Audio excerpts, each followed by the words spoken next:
Here's a question for you. What is your favorite line of dialogue in manga? Now, that might seem like a weird question to ask at first. Like, what's my favorite line of dialogue? Like, what? Here's the thing. In the medium of manga, you got to think about what that constitutes, right? It's print media. They're in black and white, mostly. There are some manga that are published in color, but mainly black and white, okay? So everything from the dialogue to, the sound effects and everything has to be conveyed through the written word, okay? And then also the action scenes with the drawings of the characters and stuff like that, right? So a lot of the stuff you got to kind of fill out in your head. By the way, does anybody read the One Piece, manga and hear the VAs, delivering their lines, in your head? You know how, you're reading a book and you're, picturing a character's voice and, everybody's going to have a different one because if the book is not adapted in a movie or show or something, you just got to make up what their voice is. But in manga, they do have established voice actors in the anime. So I'm hearing Luffy's voice in the manga when I'm reading Luffy, fighting against, Saturn or something. Okay.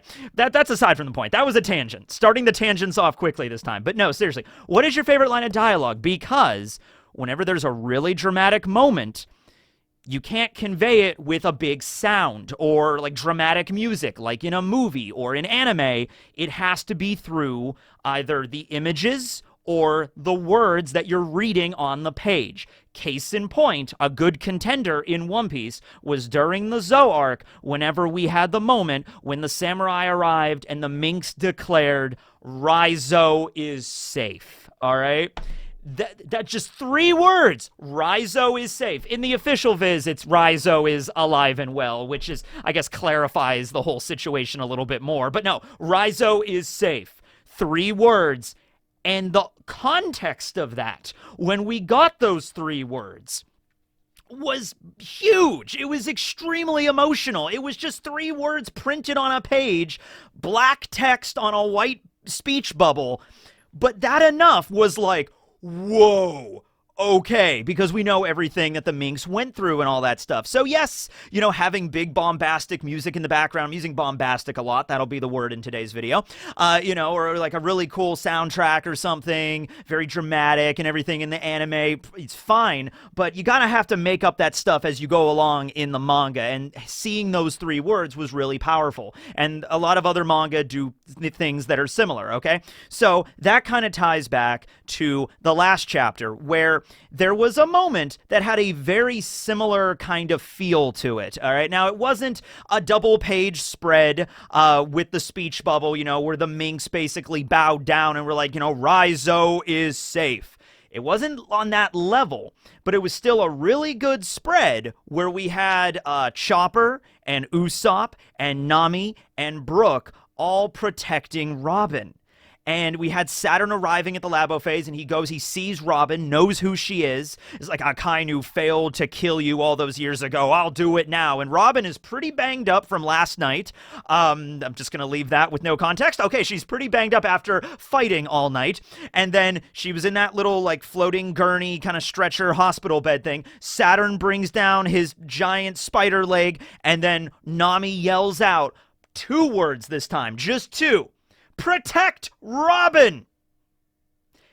Like I said, not as bombastic as, the Raizo thing and some other scenes that, I'd win. Nothing like that. But still, gave me some shivers down my spine. I don't know about you, but when I read that scene, that was beautiful for a couple of reasons. Number one, that kind of ties back to the moment at Zou, by the way, where when they found out about the road poneglyphs, when the Straw Hats were shown the road poneglyph, the first one in the whale tree, and they were going over everything. I think it was either Nekomamushi or Inu. One of them was like, hey, Robin, you can read poneglyphs. There's not a lot of people in the world that can, so you are probably going to be a very, high priority target for the Yonko, but also, the government. There's going to be a lot of people that would want your ability to read poneglyphs, so things are probably going to get more dangerous for you, here on out, now that we're getting into this part of the new world and, learning more about, where Laugh-Tale is and everything.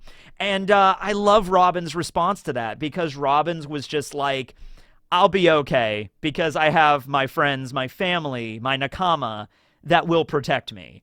and I know they're strong, and I know they can do it. And then all the other Straw Hats were like, "Oh, gee shucks, Robin, thanks so much." I love that scene because it ties back to Enies Lobby. Of course, obviously, the Straw Hats saved her at Enies Lobby. It shows the level of trust that she has for them since that moment. Watching Robin's character development from Alabasta to Enies Lobby and then beyond, before, she didn't even really call a lot of the Straw Hats by, like, their real names. Like, she would have little nicknames that she would give them. And then afterwards, she started to call them more by their actual names because she trusts them more. And this was because mainly, not because, like, she hated them or anything beforehand. It was just, she's gotten used to going in alone a lot of times, and like, okay, I was with Baroque Works for a few years, but that's eventually going to end. I should probably prepare myself for that. Oh, it did. Okay, I'm with the Straw Hats now. All right, whatever. I'll be with them until something else happens and I'll have to leave, or they'll all die, or they'll get attacked by the government, or they'll sell me out. I'm used to it. So she just tries not to attach, to too many people. And then Enies Lobby occurred, and then they do go to save her, and then she realizes she cares about them as well, right? So that's really cool to see Robin develop in that way.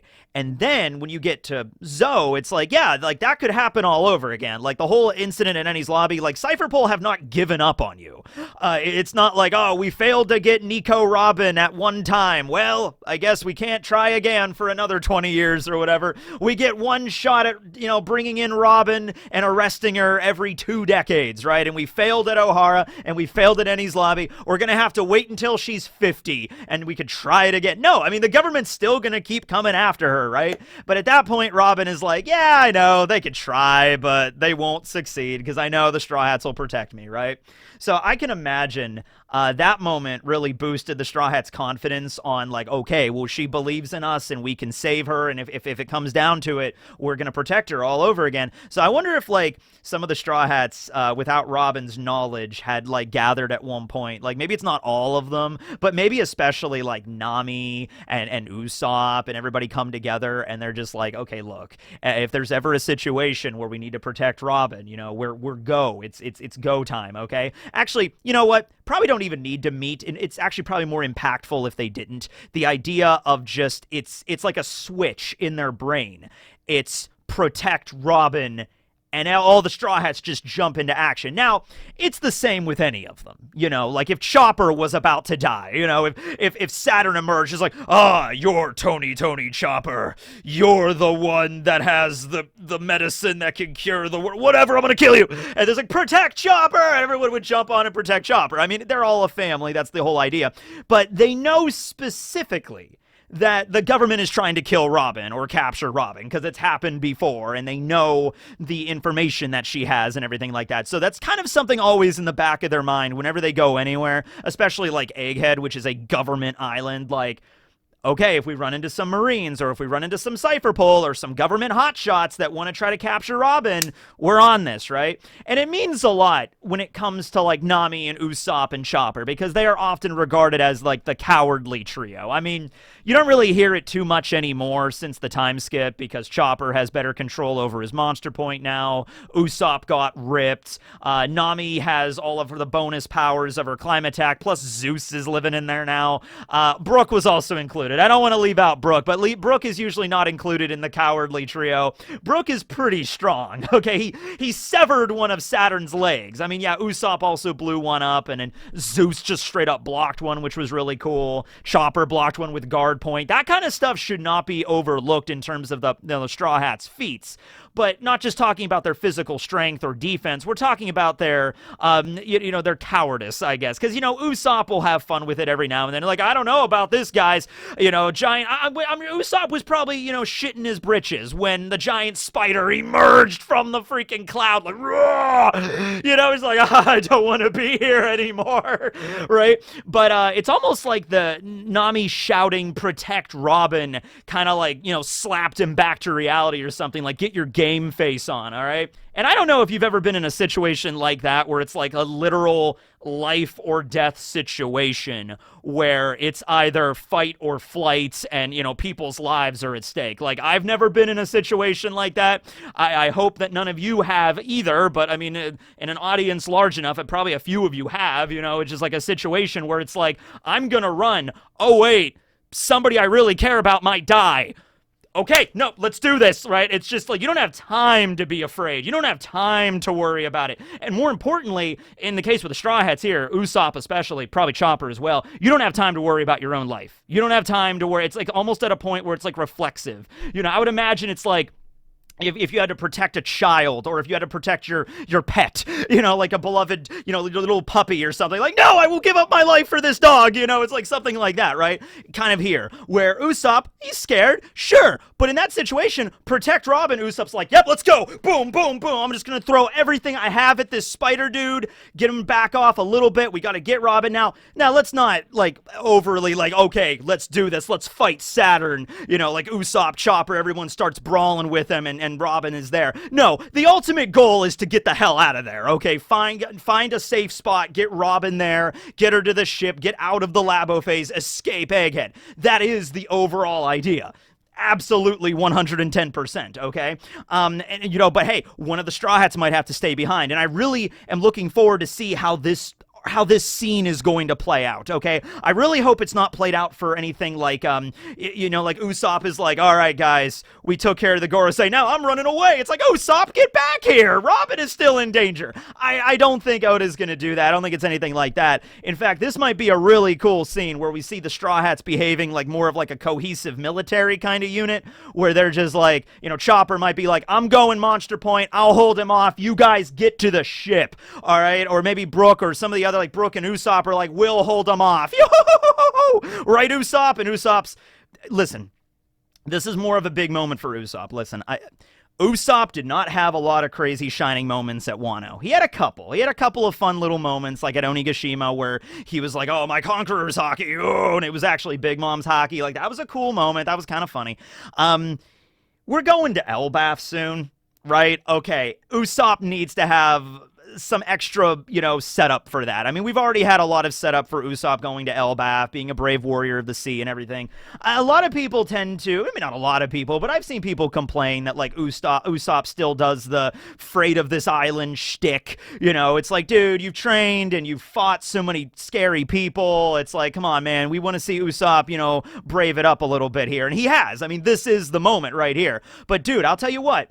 If it's a situation in the next chapter or the next time we see them where, like, Nami, you know what would be great is if Chopper goes into his points, and then, you know, Nami puts Robin on, like, you know, the back of Chopper, and then they can get, because he can speed away in his walk point form, and then Nami can lay down, like, covering fire. She could blow out, like a fog cloud or something, or lightning with Zeus, something, right, as they're running away. Actually, having Zeus is a huge advantage, because Nami can literally run in one direction, while Zeus is, like, looking behind her and, like, keeping an eye out for any, like, surprise attacks from behind, you know? Like, that's actually a pretty good, you know, thing there. So, Robin and Chopper and Nami could run away, and then you could have Usopp and Brook be like, we'll hold him off. And I would love for Usopp to be the one to say that. I would love for Usopp to be the one that says to Brook, we gotta hold him off as long as we can until they can get to the ship, until they can get out of there. And Brook's like, I read your mind, Usopp.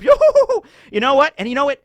It's fair for Usopp to admit he's scared. You could have Usopp saying, Brook, I'm scared shitless right now. We might die. I know, Usopp. I've been there before, and this is the closest I've felt since. You know, it's just like, I get it. I'm scared right now. I think I might have pissed my pants a bit, but, like, we gotta do this. And Usopp, like, takes his goggles, puts the future goggles on, takes out his Kabuto, uses the special ability, makes it grow up bigger or whatever, grabs some super special pop greens in his messenger bag he doesn't use very often. Like, we gotta keep him back. We're not gonna be able to beat him. We're not gonna be able to kill this guy, but we gotta try. We gotta give him a moment. And I want this to be Usopp's moment, okay? It's funny because it's like protect Robin. It is a Robin moment, but this could be a really big moment beyond this, okay? Yeah, Nami was the one that shouted it, but they need to get away, and Usopp being the one to stand his ground and being like, you shall not pass!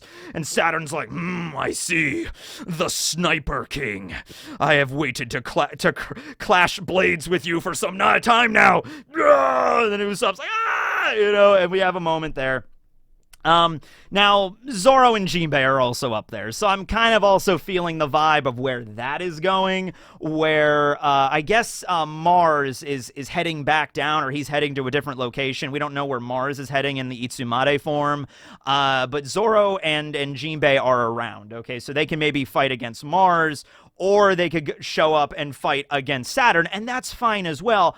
I just want Usopp to have a really good stand-your-ground Gondorf moment here, all right? He could fight, he could shoot. I mean, he could try everything in his repertoire, everything in his utility belt.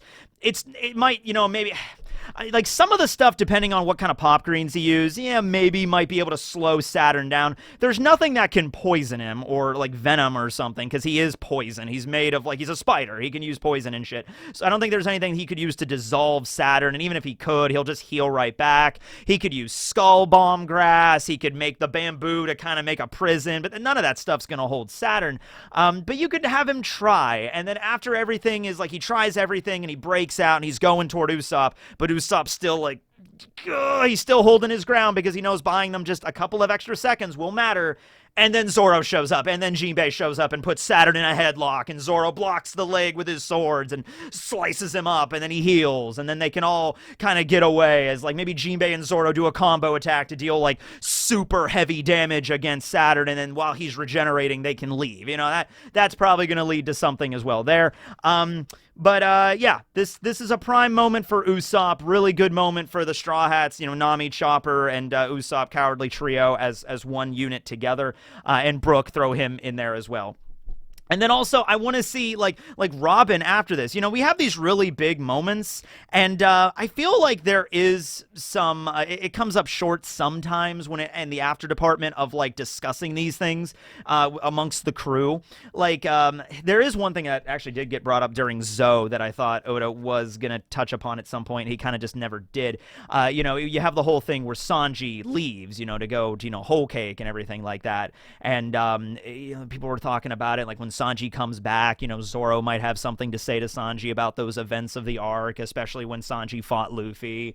I'm not even sure if Zoro knows about that, but, like, the idea is, like, hey, Zoro and Sanji should have a conversation about that. They would definitely have something to say, Not even to say that Zoro would necessarily hate Sanji, considering the circumstances behind his family and the Jerma and everything like that. Like, Zoro might understand, but, like, there's a conversation to be had there. You know what I mean? There's something there, and we just never really explore those aspects of the story. I've been saying this for years, but it would be really nice if, like, in between the arcs, we could have, like, 1 or 2 chapters where, yeah, we see the world, but could we also have some scenes where the Straw Hats are talking about the events they just went through? Okay? And it might be just like, hey, they're family, so they understand each other. They don't need to have long conversations about, like, okay, everybody, let's discuss Onigashima and all the stuff that happened at Wano and all the connections we made with everybody there, and let's have a discussion like that, like a little bit of a debrief. Maybe they do have it, but it's off screen, or maybe Oda just doesn't care to show us those aspects of the story. But like a good example, great example, right after Onigashima, we had the moment where Sanji calls Zoro and tells him, hey, if I'm not myself after this fight, I want you to just end me. And Zoro's like, yeah, okay, I'll do that. Now, they do kind of reference that later as sort of a joke where Sanji's, is saying some stuff, and Zoro's like, hey, you don't sound like yourself. I better end you. And he's like, hey, man, I'm myself. Like, you play it for a laugh, but, like, that's a conversation. That's a serious conversation where Zoro could sit down with Sanji, like, he's like, hey, man, what was up with that? What was up with that phone call? It was, we were in the middle of a pitched fight. It must have been something serious. Sanji, I don't know if Sanji would open up to Zoro about it completely, but hey, he trusted him enough to make the call to begin with. So Sanji might say, like, listen, man, during that fight with Queen, my body started having these my body was going through these changes, and I felt like I was becoming one of my brothers and losing my sense of empathy. I thought I had injured a woman. I just didn't know who I was at that point. I'm good. I'm okay. It's fine now, but, like, I didn't know what was going on at the time, but I really appreciate you. Like, I know I had called you in the middle of a fight as well, and I appreciate your, how easy it was to convince you to kill me in case something happened. But that's a discussion you could have, and we just kind of never do. So, That is what it is. That's what fanfics are for. All right, anyway, that's the video. I don't know if I brought up a point, but let me know what you thought about that moment in the last chapter and the Raizo moment and overall in manga, not just with One Piece, but what is your favorite, like, big line of dialogue moment? Like, holy shit, I can't believe that was the reveal or something like that. Let me know in the comments down below. Thank you for watching, everybody. This will be Teching 101, signing out. Tech Knights. I finally remembered it. It took 10 years, but I finally remembered to call my audience the thing that I called them. Go to the end screen. Bye.